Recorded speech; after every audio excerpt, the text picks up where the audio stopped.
2025 జనవరి నెల 12వ రాశి మీనరాశి. జనవరి నెల 1వ తారీఖు దగ్గర నుంచి 30వ తారీఖు వరకు 2025 జనవరి 1 నుండి 30 వరకు 12వ రాశి మీనరాశి ఫలితాలు చెప్పుకుందాం. ఈ మీనరాశికి రవి, బుధుడు, శుక్రుడు వీళ్ళు ముగ్గురే బాగున్నారు. అయితే ఈ మీనరాశికి ఏలినాటి శని ప్రారంభమవుతుంది. ఈ ఏలినాటి శని పోవాలి అంటే చాలా కష్టపడాలి. జీవితంలో ఈ జన్మలో పోయిన జన్మలో మనల్ని కన్నవాడు చేసిన పాపాలని కూడా ఈ ఏలినాటి శనిలో అనుభవించక తప్పదు. కాబట్టి ఈ మీనరాశిలోకి మరి ఆగస్టు 30వ తారీఖుకి శని రాబోతున్నాడు. మీరు ఈ లోపల ఏమి చేయాలనేది గుర్తుపెట్టుకోండి. ముందు మీ జాతక చక్రం వేయించుకోండి, మీ దోషాలు ఏమిటో చూపించుకోండి. అప్పుడు కానీ మీకు ఎటువంటి సమస్యలు రాకుండా ఉండవు. మరి ద్వాదశంలో శని ఉన్నాడు. శని వల్ల ఇబ్బంది, గురువు వల్ల ఇబ్బంది, కుజుడు వల్ల ఇబ్బంది. కాబట్టి ఈ కష్టదశ నుంచి మీరు బయటపడాలి అంటే ఎప్పుడూ దేవతా పూజ. ఎప్పుడు కూడానండి ఒక చిన్న విషయం చెబుతా. మహాపతివ్రత అండి 100 నోములు చేసింది, 1 రంకు చేసింది, 100 నోముల యొక్క ఫలితం పోయింది. ఎప్పుడు కూడా మంచివాడు, ఎప్పుడూ మంచి చేయాలి, చెడు మాత్రం చేయకూడదు. ఎప్పుడూ జీవితాంతం మంచి చేసి చివరికి ఒక చెడు ఒక దొంగతనం చేశాడు అంటే వీడి పాపం అంతా పూర్తిగా నశించిపోయినట్లే చెప్పాలి. ఈ పాపం నశించిపోవాలి అంటే నీవు మంచిగా ప్రవర్తన అవసరము. రోజు కూడా శనిని పూజించాలి.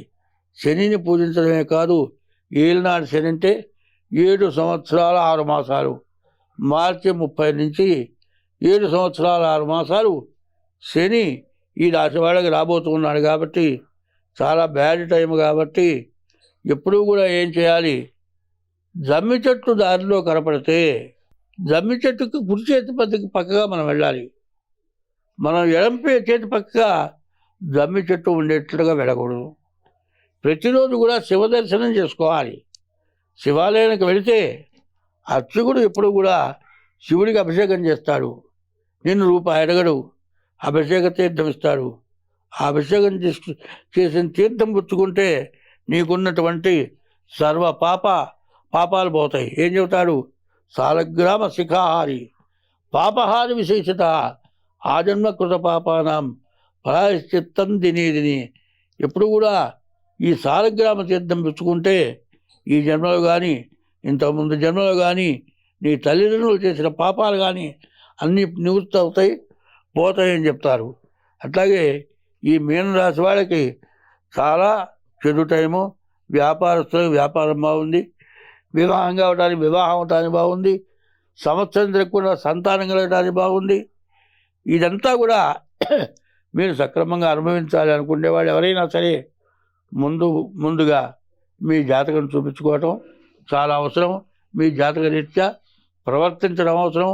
ఎప్పుడు కూడా ఎన్నో చెబుతున్నాయి పురాణాలు, భాగవతం ఉంది, భాగవతంలో కూడా ఎన్నో చెప్పారు.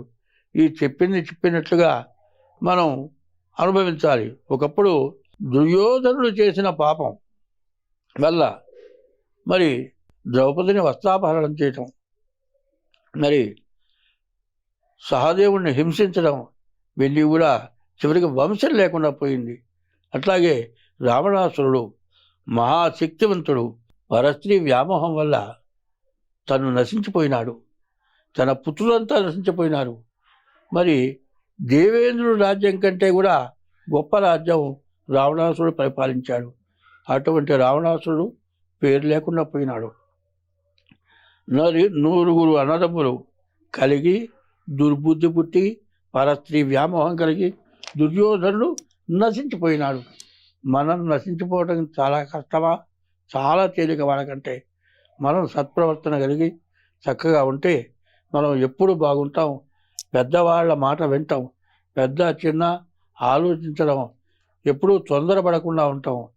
ఎప్పుడూ మీ వయసులో మీరు బాగా చేశారయ్యా, ఇప్పుడు మీరు ముసలాళ్ళు అయినారు, మీ పని అయిపోయింది, కూర్చో, పెట్టింది తిని కూర్చో, ఏంది నువ్వు చెప్పేది, మాకంతా తెలుసు అని పెద్దవాళ్ళ మాట వెనక మరి పెద్దవాళ్ళని దూషించి, పెద్దవాళ్ళని ద్వేషించి ఇట్లాంటి పనులు చేసి చాలా ఇబ్బంది పడుతున్నారు. ఒకడు పరమ దుర్మార్గుడండి. వాడు ఎప్పుడూ కూడా ఎదురొచ్చిన మనిషి దగ్గర డబ్బులు లాక్కుంటాడు. పల్లెటూళ్ళలో మంచి నీడ బాగుంటుంది. ఆ బావి పళ్ళల్లో ప్రతిరోజు దొడ్డి కూర్చుంటాడు. ఊళ్ళో వాళ్ళంతా కూడా నీళ్లు తోడుకునేప్పుడు దరిద్రులని నీళ్లు కొట్టి ఆ మంచినీళ్ళు తోడుకునేవాళ్ళు. వాడికి చివరికి వచ్చేప్పటికి ఎన్నో పాపాలు చేసిన తర్వాత వాడు పడ్డ బాధలకి వాడికి చాలా విరక్తి కలిగింది. విరక్తి కలిగి ఏం చేశాడు, కొడుకుని పిలిచాడు.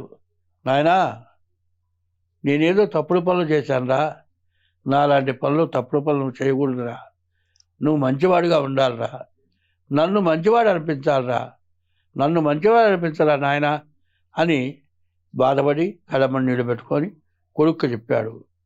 కొడుకు తండ్రి పిల్లల్ని ఎట్లా పెంచుతారో పిల్లలు కూడా అట్లాగే తయారవుతారు అనే దానికి అర్థం ఇది. వీడేం చేశాడు, తండ్రి పరమ దుర్మార్గుడాయా, ఏ రోజు కష్టపడకబాయా, దోచుకొని బతికాడాయా, పరస్త్రీని బతకనివ్వలేదాయా, ఇట్లాంటి వాడిని మంచివాడిని ఎట్లా అనిపించాలి అంటే వీడు ఎంతో మంచి పనులు చేసి గొప్పవాడు అయిన తర్వాత ప్రతి వాళ్ళు ఏమంటారు, నాయన ఎవరి పిల్లాడయ్యా, మీ నాన్న పేరు ఏందయ్యా అని అడుగుతారు. అంటే వీడి మంచి తండ్రికి వస్తుంది కాబట్టి తండ్రిని మంచివాడుగా చూస్తారు. అటువంటి రావాలి అంటే ఈ కొడుకు ఎన్నో మంచి పనులు చేయాలి, వాడి జీవితం మొత్తం మంచిగా ధారపోయాలి. దానివల్ల తన మంచివాడవుతాడు, తన తండ్రి కూడా స్వర్గానికి పోతాడు. కానీ వీడు మాత్రం ఏం పని చేశాడు, వీడు మంచి పని చేయలే. ఏం పని చేశాడు, మా నాయన రోజు బావి పళ్ళలో దిగి కూర్చుంటున్నాడు, నేను బావిలోనే కూర్చుంటే బాగుంటుంది అనుకున్నాడు. వాడు బావిలోనే కూర్చున్నాడు. ఊళ్ళో వాళ్ళు అన్నారు, ఒరి వీడు దుంపలేగా, వాడు బావి పళ్ళలో కూర్చుంటే నీళ్లు కొట్టి మంచులు తోలుకున్నాం, వీడు బావిలోనే కూర్చున్నాడు, బావి కూడా పనికి రాకుండా చేశాడు. మరి వాడు తండ్రి కంటే వీడు ఇంకా దుర్మార్గుడురా, తండ్రే మంచివాడు, బావి నీళ్ళలో తోడుకొని ఇచ్చాడు, వీడు బావి కూడా ఉపయోగపడకుండా చేశాడు, వాడే మంచివాడు వీడికంటే అన్నట్ట. అట్లా చేయటం మంచిదా? మన వాళ్ళల్లో చెడు వాళ్ళు ఉన్నా కూడా మనం మంచిగా బతికి మంచి పేరు తెచ్చుకొని మంచి కీర్తి వచ్చేట్టుగా ప్రవర్తించి ప్రతి జీవరాశిని కూడా ఆదరించి, ప్రతి వ్యక్తిని కూడా ఆదరించి తను తింటూ ఒకళ్ళకి పెట్టడం చేయాలి. అది చేయట్లే ఇవాళ. మరి తాగుడికి బానిసైన వాళ్ళు ఏం చేస్తారు, తనతో పాటు తాగే వాళ్ళని ఎమ్మడి పెట్టుకెళ్ళి వాళ్ళకి డబ్బులు ఖర్చు పెట్టి తాగిస్తాడు. కానీ ఇంట్లో భార్య పిల్లలకి తిన్నారా లేదా చూడరు, వాళ్ళకి తగిన ఈ డబ్బులు ఇవ్వడు. కానీ తన సంపాదన తను తాగటం కాక తన పక్క వాడికి కూడా తాగించి చేస్తాడు. వాడు చెడిపోవటమే కాదు, వాడికి రూపాయి మాత్రం ఇవ్వడు. ఇటువంటి పనులు చెడు పనులు తయారవుతున్నాయి. తను తింటూ ఒకళ్ళ పెడితే మంచి జరుగుతుంది, తను తాగుతూ ఇంకోటి తాగిస్తే చెడు జరుగుతుంది. ఇది బాగా గుర్తుపెట్టుకొని మంచికి బానిసలు కావాలి, చెడుకి బానిసలు కాకూడదు. నీవు మంచి చేస్తే నీ పిల్లలు మంచిగా ఉంటారు. కాదండి, నీవు మంచివాడివైతే నీ పిల్లలు ఎందుకు చెడిపోయినారు అని అడగచ్చు. పిల్లలు కూడా చెడిపోతున్నారు. కారణం ఏంటంటే ఐశ్వర్యం అహంకారంతో నాశనమైపోతున్నారు. కాబట్టి మనం అందరం బాగుండాలి అంటే పెద్దవాళ్ళు చెప్పిన మాట వినాలి. పెద్దవాళ్ళ మాట పెరుగు చద్దన్నపు మూటట, పెరుగన్నపు మూట. ఏ ఆహారం తిన్నా పెరుగన్నం తింటే కడుపులో చల్లగా ఉంటుంది, సంతోషంగా ఉంటాం, ఆరోగ్యంగా ఉంటాం. కాబట్టి ఈ రాశి వాళ్ళకి చెడు రోజులు చాలా దగ్గరలో ఉన్నాయి కాబట్టి చాలా జాగ్రత్తగా ఉండండి.